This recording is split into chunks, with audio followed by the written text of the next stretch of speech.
Hi, it's Mr. Marshall and Mrs. Shah at Stony Lane again. And so it's time for another episode of Tool Time where we're talking about tools that can help you when you have big feelings, right?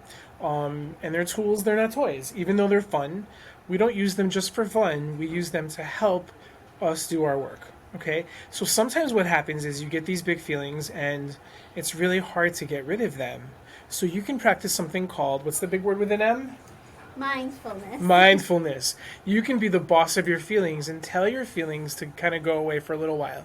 You can decide not to think about certain things. And one way that you can do that is by doing something else. Okay, so today Mrs. Shah and I are going to teach you some tools that you can use here at school or even in your house, because a lot of the things that we're going to show you are things that you either have in your house or you can make in your house. Okay, so let's look at the first one. What's the first tool that you have, Mrs. Shah? So the first one is rainbow breathing, but it could really be any type of breathing that you would like. There are so many different ones that I can share in the future, but rainbow breathing is nice because it's just breathing to kind of relax your body before you react. So you would take your finger and just trace the rainbow. So the red one says breathe in, so we would start with red, breathe in. And then pink is hold, so you would hold it while you trace it, and then you would breathe out with yellow. And then you would hold it with the green. So you would just continue that pattern until you feel better. You can do it like 5 times. There's also something called roller coaster breathing or 5-finger breathing, where you can take your hand and do the same thing. So you would breathe in with your pinky, hold, and then breathe out. And then you just continue going as for your 5 fingers.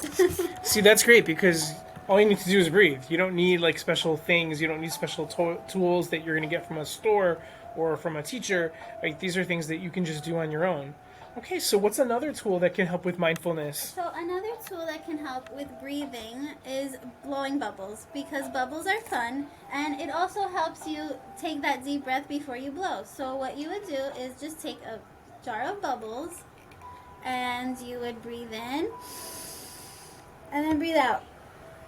Wow. And then you feel better. And I think bubbles are fun, so you would feel better automatically, hopefully.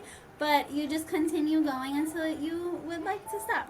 Sometimes when you take a really slow breath, you can make a really big bubble. Watch. Whoa. There you go. All right. That's great. What's another tool that can help with mindfulness? Another tool that can help is coloring.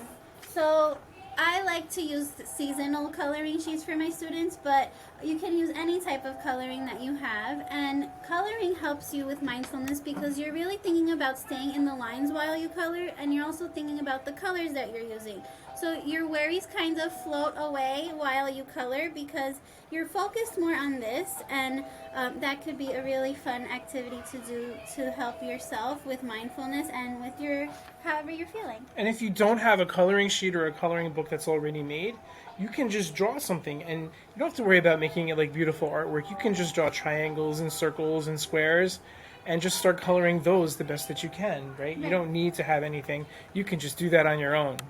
Okay, do you have one more thing for us? So the last thing is something that you can make, and I know you might not have these materials, but if you have them at school or in your counselor's office, then you can make them. So it's called a breathing stick. So you would take a pipe cleaner, make a little circle at the end, just so the beads don't fall off because we're going to put beads on it. So you would make a little circle and then put several beads. You could do like 5, 6, however many you want. Last year my students put like 10, but however many you want. And then you just keep going. I'll just put 2 more so that you could see an example. And then on the other end you can make any shape you want. My students like hearts, so we did a heart last year for when we did our coping skills small group.